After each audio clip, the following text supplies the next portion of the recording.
Hello everybody, welcome to another episode of the Indiginerd Project with our special guest, my daughter, adding commentary as she's here with me at the taping. Say hi to everybody, Sophia. Hi! Okay. On today's episode, we'll be talking about Kobe Bryant's ruptured Achilles tendon, a hermit who was caught in Maine after 27 years of being on the lam from the local authorities. We take a look at the big business of fake Twitter followers. And finally, we report on a man who was killed by a beaver.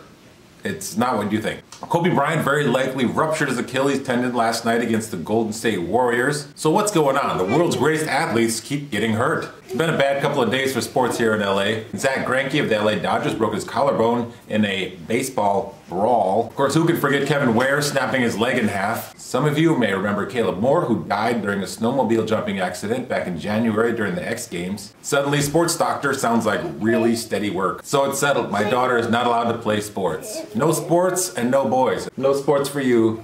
I don't want you getting hurt. Now she's gonna disobey me and start riding skateboards. I wanna do skydiving, Daddy. So I'm coming up with my own workout. It's called the rational workout as opposed to the insanity workout. So here's my workout. Slow walks over flat ground. No injuries, no broken collarbones, no ruptured Achilles tendons, no getting squashed by snowmobiles, no multiple concussions. You want to wear a helmet. And if you're ultra paranoid like me, you don't want to do this workout 2 days in a row. That could improve the chances of getting injured. Pick a safe route, for goodness sakes. Actually pick a different route every day in case people are stalking you. Christopher Knight, age 47 of Maine, was captured after tripping a surveillance sensor. He had been stealing food from a camp for kids with special needs, turning this camp into his own private Walmart, just coming in, taking what he needed and leaving. He should be sentenced to 3 years hard labor as a Walmart greeter. There you go, you hate people, now you have to greet them. He was clean shaven, he had short hair. What kind of hermit is this? Maybe he had a job interview coming up. Maybe he had a big date. You figure you're gonna live in the wild for a while, just let it grow. You don't have to do any manscaping, none of that. Did he pluck his eyebrows? A lot of questions here for me. Was his best friend a bear? Can he talk to animals now? After 27 years, you figure you'd learn some kind of whispering, squirrel whispering. Did they save him that first winter? Did they help him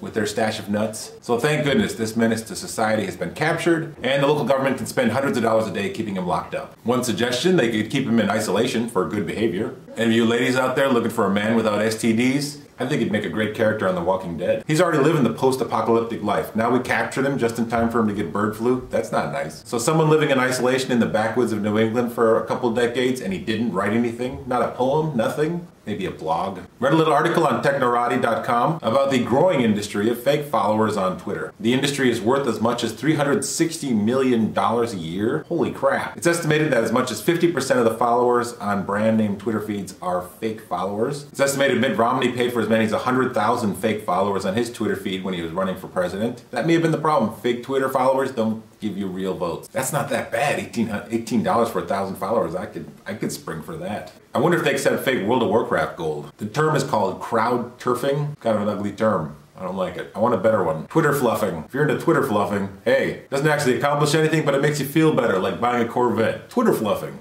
Statuspeople.com will go through your Twitter followers and let you know how many of them are fake. Great, I'm not as important as I thought I was. It's kind of hard to tell all the fake Twitter followers from all the fake people here in LA. Maybe it's just those people following me. So yeah, a dude got killed by a beaver when it bit him in the Belarus. I mean, he got bit in Belarus. It's a country. He didn't get hit by a tree. That's what I was thinking. That would have made more sense, but apparently this beaver aggressively attacked the dude, bit him twice in the leg and severed his artery. That is not a nice beaver. This means any wild animal larger than a chipmunk can kill you. Have fun hiking. It's the beaver of Tyre Banog. This whole time I thought Monty Python was kidding. You go hiking, you better bring the holy hand grenade of Antioch. Beavers live pretty much everywhere in North America, all over Europe, all over Asia. None of us are safe. I'm gonna go to the Renaissance Fair and get me some chainmail beaver safe pants. I had no idea Oregon State had such a vicious mascot. The beaver is also the mascot for Caltech and MIT. So there you go, don't mess with nerds or we'll bite open your arteries. Fun fact, beavers will mate with one partner for their entire life, so they're nothing like humans. Another fun beaver fact, they were killed not just for their fur, but also dried beaver testicles was used as a pain reliever and a contraceptive. That might explain why they're a little edgy.